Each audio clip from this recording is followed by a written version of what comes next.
যে ব্লগ করতেছে সে তো নির্দিষ্ট একটা টপিকের উপরে করতেছে, এন্টারটেইনমেন্টের জন্য সে কি ইচ্ছা মতো যা ইচ্ছে তাই করতেছে, নাকি এমন কিছু বেছে নিচ্ছে যেটা হচ্ছে এন্টারটেইনমেন্টের সাথে সাথে পজিটিভ কোনো ভাইব দিবে, এরকম কিছু করছে কিনা বা সেটা করা উচিত কিনা? আছে অনেক কন্টেন্ট ক্রিয়েটর আছে যারা আপনার ফানি কন্টেন্টের মধ্যেও অনেক মেসেজ রাখে, যেটা থেকে মানুষ অনেক কিছু শিখতে পারবে, জানতে পারবে।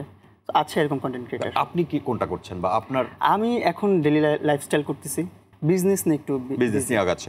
লায়লা আপা তো হচ্ছে আপনি দারুণ অভিনয় করেন, আমরা বিভিন্ন কন্টেন্টে আপনার অভিনয় দেখি।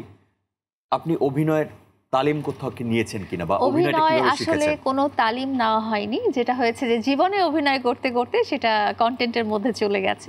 জীবনে দেখা যায় যে আমরা খুব কষ্টের মধ্যেও হাসি মুখে তাকিয়ে থাকি, বা খুব রাগ উঠলেও সেটা এক্সপ্রেস করতে পারি না, তাই না দাদু?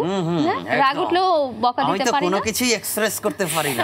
তোমাকে দেখে এখন যা আমার মনে হচ্ছে সেটা তো বলতে পারছি না।